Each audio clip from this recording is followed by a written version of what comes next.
Anu mau nanya nih Ustadz, bagaimana sih Ustadz cara memilih seorang dai atau guru yang bisa dijadikan sumber ilmu? Karena sekarang banyak banget nih dai-dai bermunculan, bahkan seperti selebriti sekarang.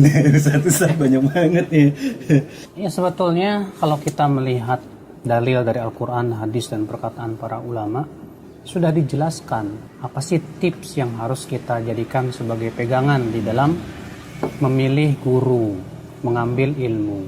Yang pertama adalah hendaknya guru itu lurus akidah dan manhajnya. Ditunjukkan oleh hadis Nabi Shallallahu Alaihi Wasallam. Nabi bersabda, Inna min asyratis sa'ah an yultamasal ilmu indal asagir. Sesungguhnya di antara tanda hari kiamat, ilmu itu diambil dari al-asagir. Hadis ini dikeluarkan oleh Ibnu Mubarak dalam kitab Az-Zuhd dan sanadnya sahih. Nah, Ibnu Mubarak berkata, apa yang dimaksud dengan al-asagir? Kata Ibnu Mubarak, al-asagir itu adalah ahli bid'ah. Sehingga itu menunjukkan bahwa tanda hari kiamat adalah orang mengambil ilmu dari orang-orang yang menyimpang pemikirannya. Berarti hadis ini menunjukkan tidak boleh kita mengambil ilmu dari orang-orang yang menyimpang. Ini dengan kesepakatan seluruh ulama. Pemahamannya nih Ustadz maksudnya. Iya, akidahnya. Pemahamannya, di mana dia mentaksil akidahnya di atas bukan akidah yang benar. Yang kedua, yaitu keahlian.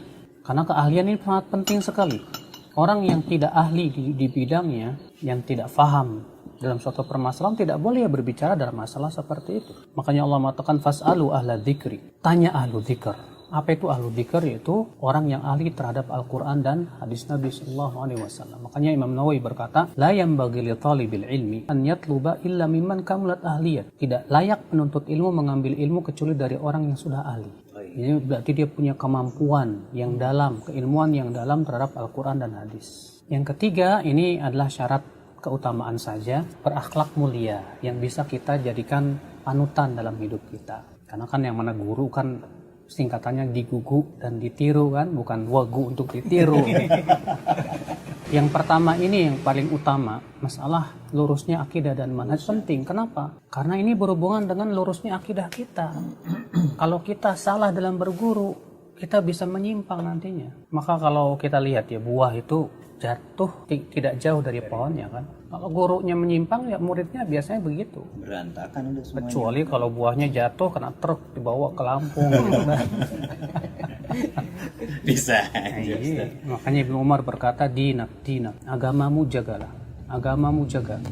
Fa innama huwa damuka wa lahmuk. Kenapa? Karena agamamu adalah darah dagingmu. Ya khudh 'anil ladzina istaqamu. Ambil dari orang yang istiqamah dan jangan kamu ambil dari orang yang menyimpang. Kalau ana mau ambil yang baiknya, buang yang buruknya aja.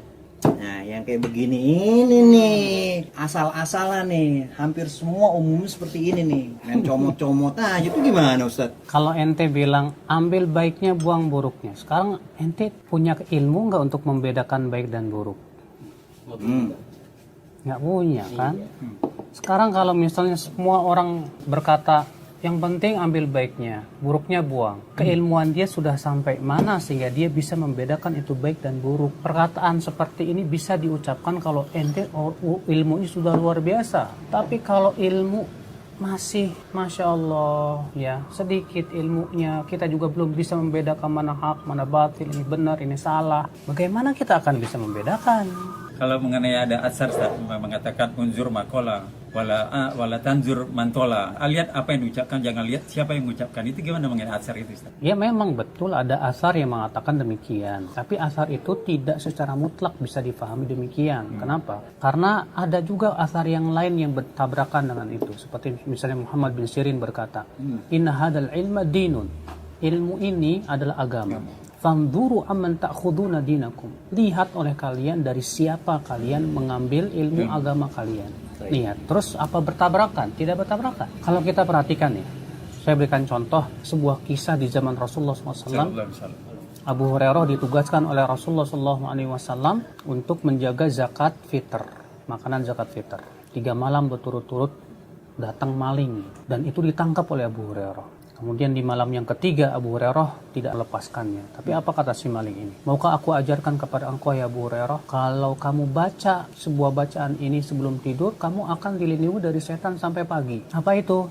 Baca ayat kursi. Akhirnya ia melapor ke Rasulullah. Apa kata Rasulullah? Shadaqaka wa huwa kadzub. Kali ini dia benar, walaupun dia tukang dusta. Tahukah kamu Abu Hurairah siapa orang yang 3 malam berturut-turut datang itu? Itu setan. Lihat, ketika yang diucapkan oleh setan benar, Rasulullah membenarkan.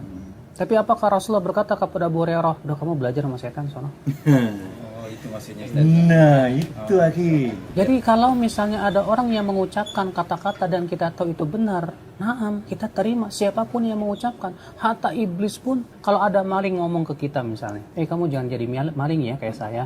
Terima nggak? Terima dong.